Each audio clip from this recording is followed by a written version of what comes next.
Praise the lord. దేవునికి మహిమ కలుగును కాక. అందరూ బాగున్నారా?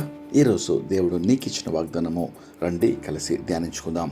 యోహాను సువార్త 11వ అధ్యాయము 25వ వచనము. అందుకు యేసు, పునరుత్థానమును జీవమును నేనే, నాయందు విశ్వాసముంచువాడు చనిపోయినను బ్రతుకును.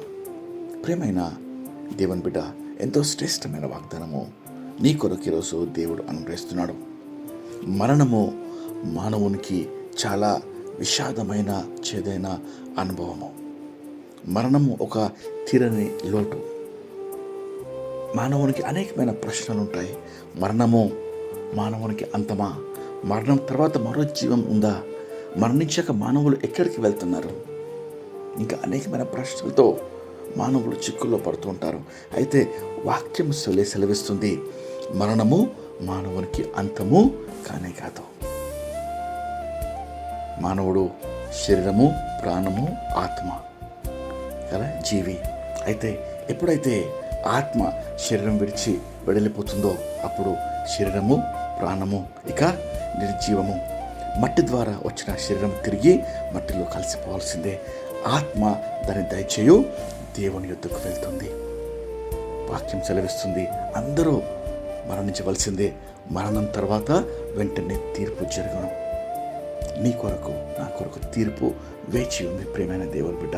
అయితే ఆ తీర్పు దేని విషయంలో జరుగుతుందంటే, మనము బ్రతికి ఉన్నప్పుడు మనము జీవించిన జీవితము, మనం చేసిన క్రియలు, మనం వెంబడించిన మార్గము బట్టి తీర్పు ఉంటుంది.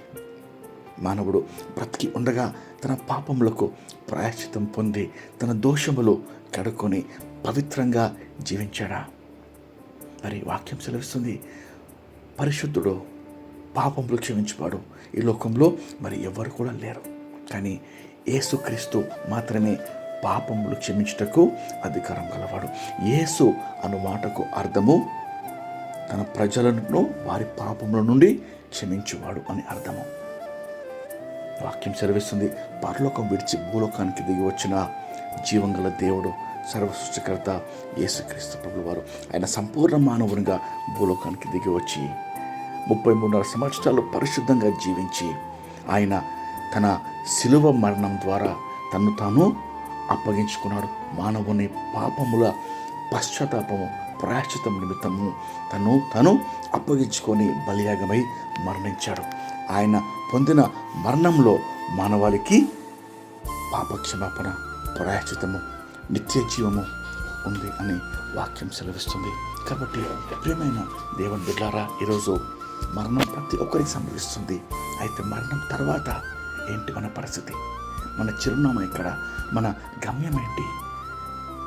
వాక్యం స్పష్టంగా సెలవిస్తుంది, మరణము తర్వాత నిత్య జీవము, స్వర్గము, పరలోక రాజ్యము ఉంది అని.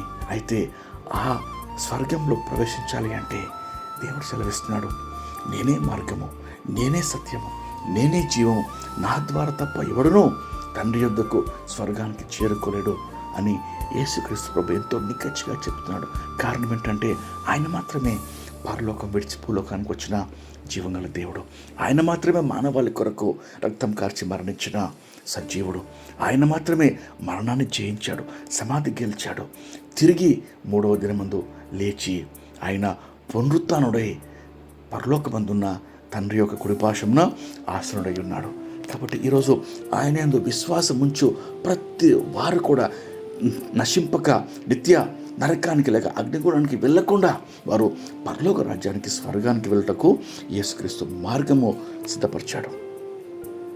కాబట్టి ఈరోజు హృదయంలో ఒక తీర్మానం చేసుకుందాం. ప్రతి ఒక్కరం కూడా మరణం గుండా వెళ్ళవలసిందే. కానీ మరణం తర్వాత నిత్య జీవము, స్వర్గము మనము కోల్పోవద్దు. వారసులుగా, దేవుని కుమారులుగా, కుమార్తెలుగా మనము ఈ లోకంలో మరియు రానున్న నిత్య జీవంలో మనం జీవించాలంటే ఈరోజే యేసుక్రీస్తు హృదయంలో చేర్చుకొని పాపములు ఒప్పుకొని పరిశుద్ధపరచబడి దేవుని బిడ్డలుగా జీవించటకు ఒక గొప్ప వాగ్దానము తీర్మానం చేసుకో. దేవుడి వాగ్దానాన్ని దీవించనుగా. రండి కలిసి ప్రార్థన చేసుకొని ఈ వాగ్దానం పొందుకుందాం. ప్రార్థన. పరిశుద్ధమైన మా ప్రియమైన పరలోకపు తండ్రి, ఉదయకాలం ప్రార్థనలు ఎక్కిపించి ప్రతి ఒక్కరిని దీవించండి ప్రభువా. నాయన, మీరు చెప్పిన సత్యం కంటే ఎంతో వందనాలయ్యా.